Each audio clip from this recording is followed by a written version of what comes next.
If you have ever been to a writers' festival, you would have heard someone in the audience ask a writer, "Where did your idea come from?" You may even have asked a writer that question yourself. Well, after completing this first step of writing stories, you will not only know the answer, you'll find yourself brimming with ideas. There are 4 main areas of inspiration where story ideas spring from. I'm going to take you through each one and give you some exercises to do in your own time. You may well find that from 1 or 2 of these areas, ideas spring forth much easier from the others, and that's okay. Finding which one works best for you could be a revelation that changes the course of your writing. The first area of inspiration that we're going to look at is observation.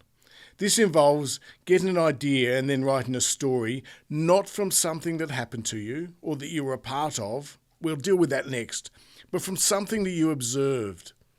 The trick, though, is to take what you have observed and turn into fiction, into a story that in the end may bear little resemblance to the observed event. In other words, your observation is just a spark, and from there you let your imagination take over. For example, let's say I'm walking down the street and see someone get out of the passenger side of a car, slam the door and storm off. The driver then speeds off. That entire episode may have been over in 5 or 10 seconds or less. Now I let my imagination take over. What could that have been about? Maybe it was the end of a long-term relationship. If so, who were the 2 characters? How did they meet in the first place? What sort of personalities did they have? And, as a result, was their relationship always stormy? What led to the end of their relationship? What's going to happen in the next few days? Will they reconcile?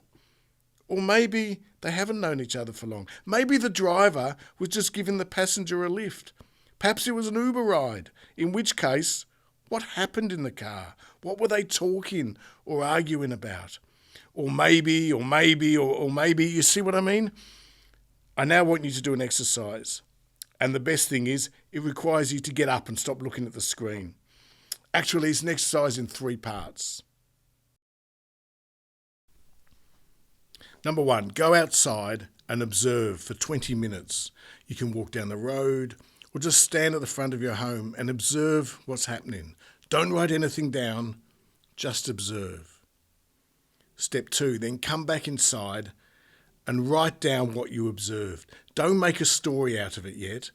Don't use your imagination, just write down what you observed. Number 3, bring your imagination into play.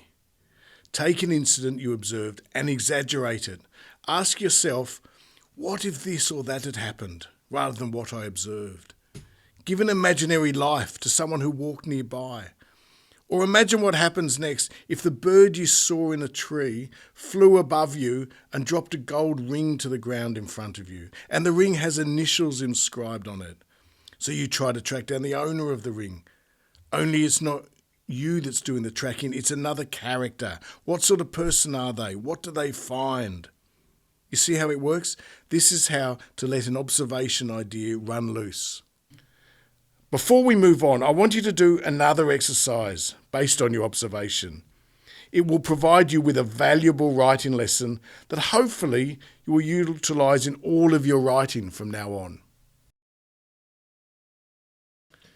Read the notes you made after your observation.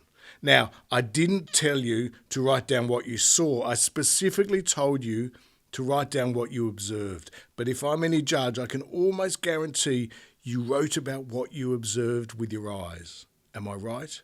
Now go and grab a book by a celebrated writer and have a read at random. The best writers describe things using all of the senses, not all at once, but throughout their work.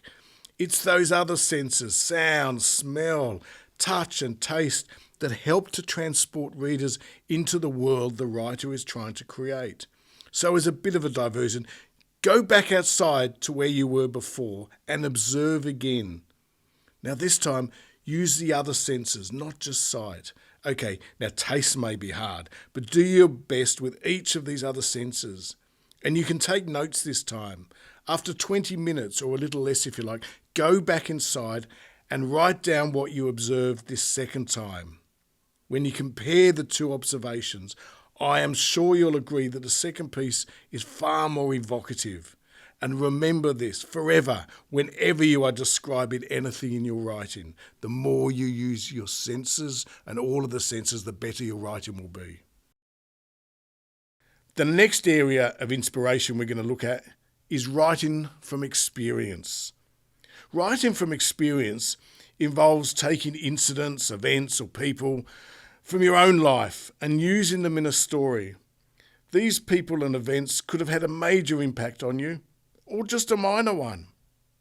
As was the case with writing from observation, once you have identified the experience you want to use, your duty as a writer is not to record what actually happened and who it happened to, but to create the best possible story.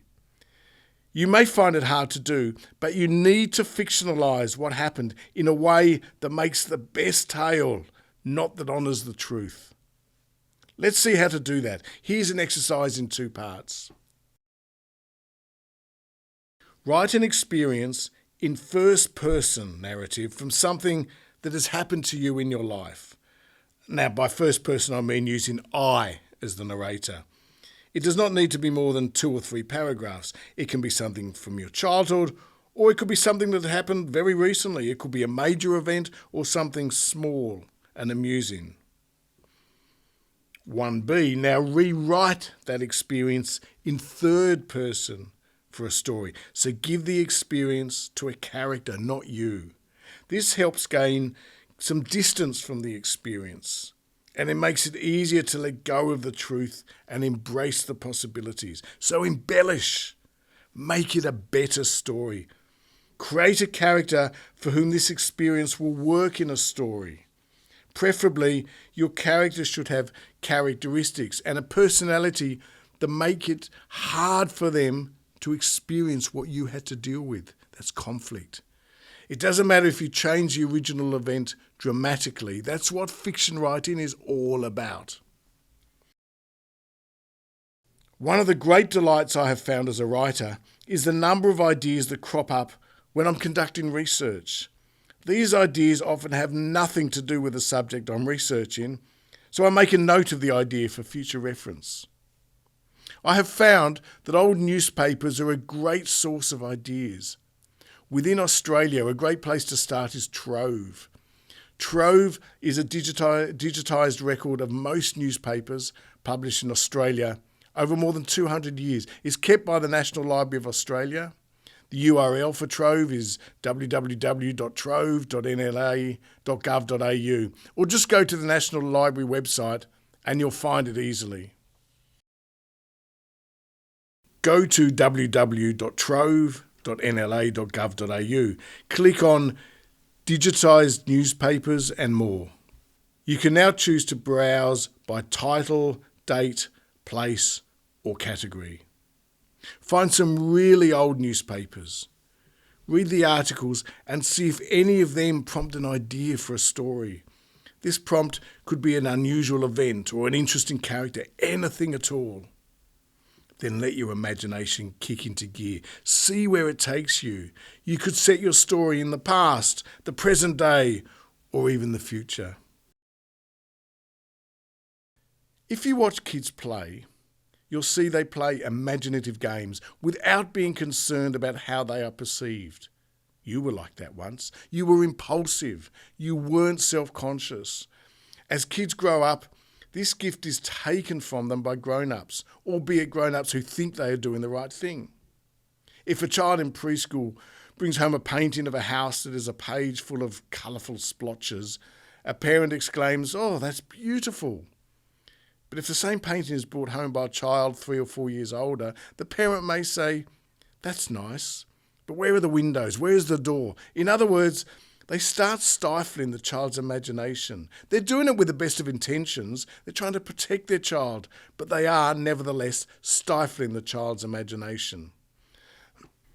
As writers, we do the same thing to ourselves. We censor our ideas, either consciously or unconsciously. There are many reasons we do this.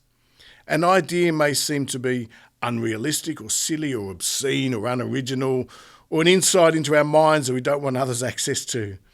Yet the fact is, it is the ideas that we would be inclined to reject that are often the best ideas. Think of any successful story, any classic novel, and given what I've just said, I'm sure you can think of reasons why parts of it, or even the whole story, could have given the writer second thoughts in the drafting stage. The best writers say yes where others say no. Now, some people claim they don't have the imagination to write a story. And to that I say, rubbish. We all have an imagination. We all played imaginatively as kids. I'm going to give you an exercise to do now that will show you how to use your imagination to get a storyline that you can then work on in more detail. In a moment, I'm going to give you a series of instructions. I want you to listen to them with your eyes closed. The most important thing when listening to the instructions is to go with whatever comes into your mind first. Don't censor your thoughts. Don't censor the images that come into your minds. Okay, now close your eyes and listen carefully. You are somewhere outside. Go with the first place that comes into your mind, whether you recognize it or not. Just place yourself somewhere outside. Look around. Take in as much as you can. You'll want to describe it later on. So have a good look around your environment.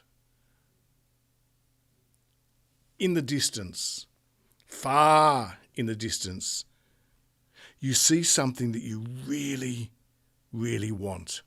Whatever your mind sees first, that's what you go with. Now start moving towards this thing. Let's call it your goal. You want it so badly, there's no way you can ignore this call. So you're moving slowly towards it. All of a sudden you hear a noise from somewhere nearby. You cannot see what's making this noise, but you can't continue until you find out. Go and investigate. See what the noise is. If it's going to stop you continuing towards your goal, then get rid of it, or maybe take it with you. If it's of no bother, just leave it and then continue towards your goal. So you're back on track and you're getting closer and closer to what you want. You can see now your goal in more detail. But suddenly your path is blocked. There's something in front of you that means you're unable to continue. Somehow you need to get over or under or around this barrier. Keep trying until you do. You will find a way.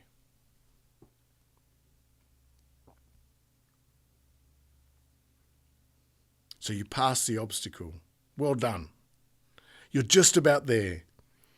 Your goal is tantalizingly close. But suddenly smoke surrounds it. You can't see it. You can't see it anywhere. And then the smoke starts to lift, and that thing you wanted is no longer there. Take note of how you feel. Where is it? Go look for it. You will see it somewhere. You will find it. And you do so, but this time it's being guarded. Something is guarding your goal. You're going to have to get past the guard, though you can't see how it's possible by yourself. But luck is with you. Someone or something you know springs into view, and together, with ingenuity or force, you will be able to get past the guard. And you do. You get what you desired. It's finally yours. Take note of how you feel. And then open your eyes.